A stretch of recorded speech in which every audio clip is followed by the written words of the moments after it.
இது தன்மின்கண். இது auto ionisation, auto disassociation என்று சொல்லக்கூடிய ஒரு கண்டுபிடிப்பு. இந்த கண்டுபிடிப்பை அடிப்படை வைத்துக்கொண்டு நம்ம என்ன பண்ணணும் கேட்டிங்கன்னா, இந்த செராமிக் இருக்கு இல்லையா, மெக்னீசியம், அப்புறம் சோடியம், ஃபெரைட், இந்த மூணையும் அடிப்படை வைத்துக்கொண்டு நாம் இந்த எதிர்காலத்தில் இதை ஒரு லைட்டாக நம்ம கொண்டுட்டு வர முடியும். இது தாவரம் எப்படி தனக்குத்தான மின்சாரத்தை தயாரிக்குதோ அந்த மாதிரி இதுவும் தனக்குத்தான மின்சாரத்தை தயாரிக்குது. இதுக்கு தேவையானது என்னென்னு கேட்டிங்கன்னா, சுத்தமான ஒரு டிஸ்டில் வாட்டர் இருந்தால் போதுமானது. சுத்தமான டிஸ்டில் வாட்டர் இருந்தால் போதுமானது. அப்புறம் இது பார்த்தீங்கன்னா செராமிக் கம்பி இருக்குது. இதை வந்து அலுமினிய கம்பியும், அலுமினிக்கு பதிலாக நீங்கள் ஜிங்க் கம்பி வச்சுக்கலாம், ஜிங்க் கம்பி வச்சுக்கலாம், அல்லது வந்து காப்பர் கம்பி வச்சுக்கலாம். வச்சுட்டு நீங்கள் சும்மா செக் பண்ணி பார்க்கலாம். பார்த்தீங்கன்னா ஒவ்வொன்றும் பார்த்தீங்கன்னா 0.7 வோல்ட்டு காட்டும், 0.8 வோல்ட்டு காட்டும். இப்போ பார்த்தீங்கன்னா 10 கம்பி இருக்குது. இதில் பார்த்தீங்கன்னா குறைஞ்சபட்சம் எல்லாத்துலேயும் 7 வோல்ட்டு காட்டுது. ஆம்பியர் பார்த்தீங்கன்னா 5 மில்லி ஆம்ப் தான் காட்டுது.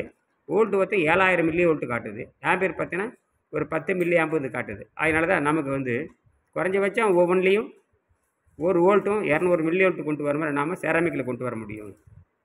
இதுதான் நம்ம அடுத்த கட்டத்தை நம்ம கொண்டு போக ஆராய்ச்சி. சரியா? எதிர்காலத்தில் இது வர இருக்குது. இதை நம்ம தொடர்ந்து ஆராய்ச்சி பண்ணோம்னா எல்லாம் நம்ம கண்டுபிடிச்சோம். அப்போ இதைத்தான் நாம் ஆராய்ச்சி பண்ண வேண்டி இருக்குது. இது முறையாக பண்ண இது வந்து பார்த்திங்கன்னா நானோ தொழில்நுட்பம்னு சொல்லக்கூடிய அந்த தொழில்நுட்பத்தை பயன்படுத்தலாம். நானோ தொழில்நுட்பம் இதை வந்து அருமையாக செஞ்சுருக்காரு என்பிஎல் விஞ்ஞானி, சிஎஸ்ஐஆர்னு சொல்லக்கூடிய என்பிஎல் விஞ்ஞானியும் அவருடைய குழுவான ஜோதிஷா இவங்களாம் சேர்ந்து பண்ணியிருக்காங்க. நேஷ்னல் ஃபிசிக்கல் லேபரேட்டரி, இந்தியாவில் மிகப்பெரிய ஆராய்ச்சி நிறுவனம். அந்த நிறுவனத்தை சேர்ந்த டாக்டர் ரவிக்குர்மா காட்டினால என்ன பண்ணியிருக்கான்னு கேட்டு செராமிக்கை கொண்டு வந்து ஏதோ ஒரு காரணத்தினால இன்னும் அது மக்களுக்கு அது பரவாமல் இருக்குது. எதிர்காலத்தில் அது பரவணும்னா நாம் வந்து அது மலிவாக இன்னும் நம்ம கொண்டுட்டு வரணும். இது வரைக்கும் கம்பியில் யாரும் வந்து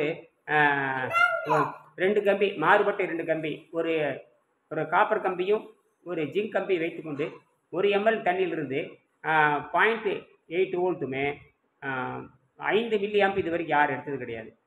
செராமிக்கில் வந்து அவர் எடுத்திருக்காரு. நாம் வந்து கம்பியில் வெளியே எடுத்திருக்கோம். இது வந்து நம்ம என்ன பண்ண டெவலப் பண்ணி உலகத்துக்கு நம்ம கொண்டுட்டு போகணும். சரியா? நன்றி.